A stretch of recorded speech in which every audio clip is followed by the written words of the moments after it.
Mishpancinco Uштешpa, Ominewan, primeramente, Campolitos, and/or if there's any Campolitas watching my channel, thank you, subscribe, like, you already know what it do. But check this one out. Today we're going to get right into it, and we're going to talk about the infamous Dorito bag.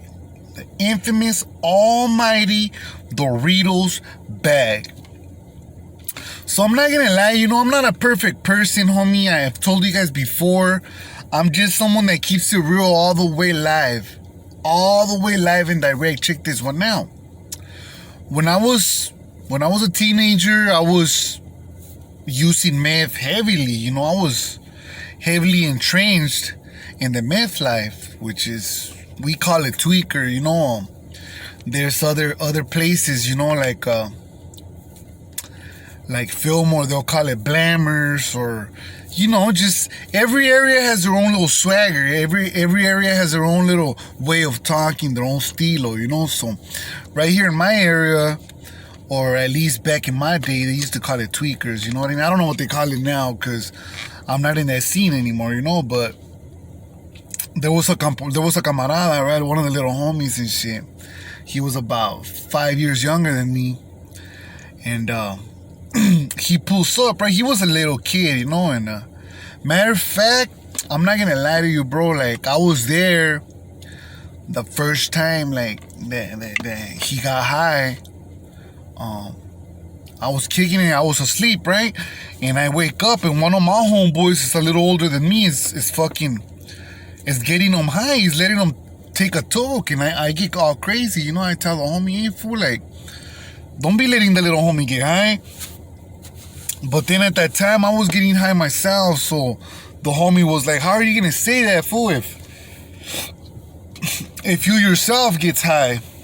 So, I mean, I didn't really have a good argument, but I thought it was bad that he was so young and the homies were letting him smoke tweak, But anyways, time went by and he became a straight tweaker, And, but he was already jumped in at the age of 13, 14, That's when he got jumped in. So, anyways, he pulls up and he's like 14 years old or 13 years old, Because I was about 18, teenager still. And he's loaded. He's all loaded, homie. He's all loaded, homie. And he has a Dorito bag.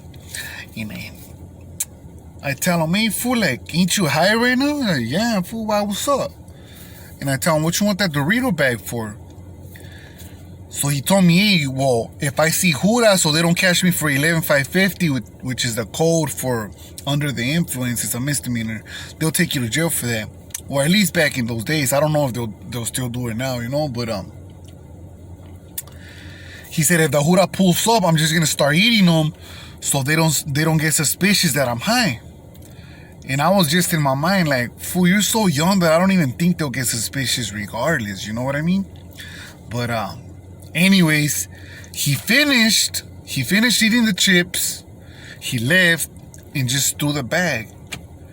And it was kind of like a good sized bag, it wasn't the little mini bags, And I had a revolver, a little revolver, I'm not even gonna say the caliber of the revolver, you know what I mean?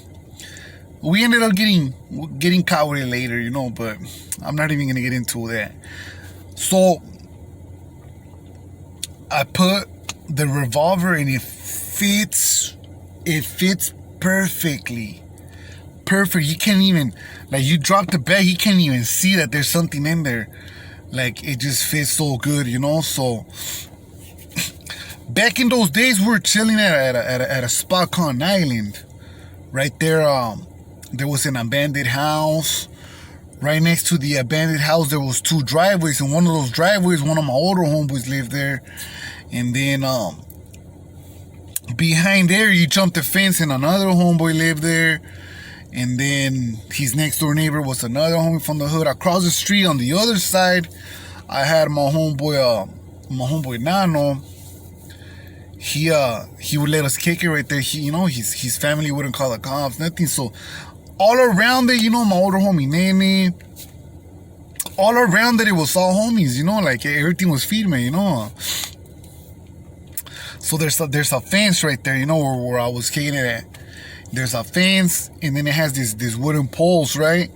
And then it has like a bunch of dirt, like it's ghetto, you know, it's the neighborhood, it's ghetto, right? So I just put the bag right next to the fence, like right there on the line, on the borderline, street, house, you know, so the front yard. So I put the chip bag right there, and then I throw some dirt on top of the chip bag, and the homies will roll up, and I wouldn't even tell nobody that I had a strap right there, you know what I mean? They knew I was strapped, but they didn't know where I had it. And I was just keep it right there, you know, because I didn't want the Judas to fucking come and, you know, excuse my language. And I didn't want the Judas to come and retrieve the gun from there, you know, because then we'll lose a $300, $400 item. So anyways, a gang of times Judas passed by, they went over to harass us, and they wouldn't find the gun. And I had it in the Dorito bag. The whole time it was right there, you know, and a couple homies got suspicious because when people will pull up, I'm always keeping trucha at every car, like, boom, boom, boom. I'm never slacking, you know, I'm always like, boom, boom, who is that? So one time a van pulled up, and it was one of my homeboys. Matter of fact, he's RIP now. And I ran because I was a little far from the strap, you know, I was just chilling. So I run over there, and I get the bag. So the homie gets off, and I see it's one of the homeboys, and everybody goes to shake his hand, right? And I'm like, oh, okay, well, it's one of the homies. So I go put it back to where I got it from, make it look legit. And he asked me, hey, what you go get, homie? And I was like, oh, I'm burner for a strap, a blower. So he's like, oh, what the hell? He's like, you have it right there? I was like, yeah, well, you know, I'm not gonna leave it. If I take off, it's going with me. But just right now, you know, so if the Judas pull up, they're not gonna be able to get it. They're not gonna be able to get it, my boy. So, you know, it's funny, and it's ridiculously funny because the Judas will pull up, homie, search us, talk a gang of smack, and they would never find it. They would never find my cuete. So, anyways, one time I pull up to the hood, right? I got my Fusca, the almighty Fierro, and I got a knife. One of my family members blessed me with a $200, $300 knife. It was like really, really good, you know? It's you press a button, it comes out, and it was just a good knife, you know? And so I have the strap, and I have the knife, and one of my good friends, he tells me, hey, fool, let me borrow the knife. And I didn't want to let it go because it was an expensive item. I don't even know why I had a gun and a knife. Like, what's the purpose of having a gun and a knife? I was probably just being a little extra now that I think about it. But back then I was all like, nah, well, if I go in a liquor store and I don't want to shoot inside there, I'll just use the knife. If, you know, if confronted by enemies, you know. That was my mindset, but I was just being extra, bro. You have a gun, like, you don't need no knife. That's just plain and simple, you know. That's reckless. So I give him the knife. I give the homie the knife, and I'll cross the street at the abandoned pad because we're on this side. There was a wall, you know. Sometimes on the wall there will be like a bong made out of Gatorade, and they call it the Pookie pipe. And it was just, now that I think about it, it was pretty ghetto back then, you know. So I go to the other side to the abandoned pad, and I have the strap on me. The homie has the knife, right? So I'm not tripping. I'm right there smoking dope, right there on the street. Like, we wouldn't even hide, you know. That's just that was the hood, you know. We're smoking dope in the street, like just getting high, you know. We're not even tripping on nothing. So I'm on the other side of the street smoking dope, and the homies are like, hey, fool, there's a gang of cars passing by. Let me see the strap if you're gonna be over there getting high, fool. Like, you over there slacking. They're gonna come and serve us right now, and you over there just getting high. So I'm like, yeah, whatever. Here, I give him the strap, right? I give him the fierro. And so he takes the strap, right? And Judas hasn't came by, nothing. And I don't even tell the homie. I'm like so focused on getting high, you know. I'm just right there getting all loaded with the homies. One of my homeboys and one of my homegirls, right? And I don't even think to tell the homie, like, put it in the Doritos bag. I have it over there stashed, just put a little bit of dirt on top of it, and the Judas won't find it. That was like a for sure, the Judas weren't gonna find the strap. For sure. And so I just let it go, and I'm right there getting high, and the Judas pull up. Bam! The Judas pull up. A gang of Judas pull up. And they get the homie first, and they get the knife, right? So I'm like, damn, they're gonna get him. He's gonna go inside for that knife, right? So they search us. They search everybody, and they don't find nothing. And I'm like, where's the strap, my boy? Like, you have the strap, they didn't find it? So he's just like quiet, you know what I mean? So I'm like, damn.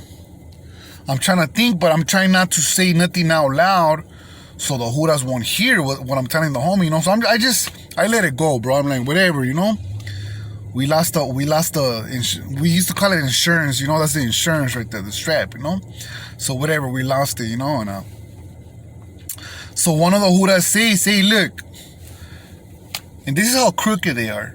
He seen it was an expensive knife, and he said straight up, like, look, you have two options. I could either arrest you for this knife, and you'll go to jail for it, or take it as a loss, and I'm gonna confiscate it from you because you shouldn't be having a knife. So I'm like, that's not why that fool's doing it, homie. He's doing it because he wants to steal the knife, because he wants to go home and say, look, I have a very expensive knife. And he took the knife, and I told the homie, don't trip on it, fool. Like, whatever, you know, just, if he's gonna bust you for it, just don't even trip on it. So I'm still wondering, like, where'd the gun go? Where'd the gun go? So the Judas leave, they take off. And it was just funny because they had the light, the cop car. From the cop car, they had a big light, the flashlights, everything, bro. And they didn't find the strap. So I was like, what the hell? What happened, bro? Excuse me. So, when they leave, the homies are like, look, fool, look at the wooden pole that holds the fence. And I'm about 6 feet tall. 6 foot. So it was a little probably like a little bit higher than my height. So a little bit taller, you know, like boom. So I look and I see the strap right there. And I'm like, damn, dog, the whole time, like, all the Judas had to do was look up instead of looking down. They were all looking down. Like, you just stand straight and you see the cuete right there, my boy. And it's just one of those lucky times, homie. One of those lucky times, dog. Like if he would have just looked up, like, hello, there could be something right there, he would have found the gun. They just, like, no experience. I don't know what it was, bro. They didn't find the cuete, homie. They didn't find the burner, homie, you know. That's a story about the Dorito bag, homes. Like, if you're out there on the streets, you know, I don't recommend you do any type of illegal activity. But if you do get into it, get creative, my boy. You gotta get creative around wherever you kick it at. There has to be stash spots. Like, just always be 5 steps ahead, or you're always gonna lose, dog. Like, you can't just be posted on the streets with a burner on you, because they're gonna come and they're gonna get you, my boy. You know, you just gotta be ready at all times, regardless of the situation, you know. But anyways, you know, that was just one of them days, homie, where we didn't get caught. Later on in life, like about a couple months later, you know, I ended up getting caught with the burner.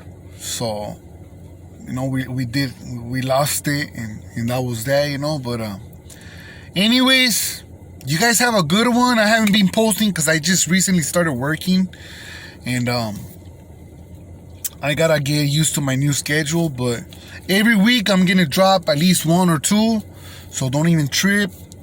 Stay put, and I'll be coming with more interesting stuff in the future near. I got 7 months left on parole, so stay tuned. Thank you.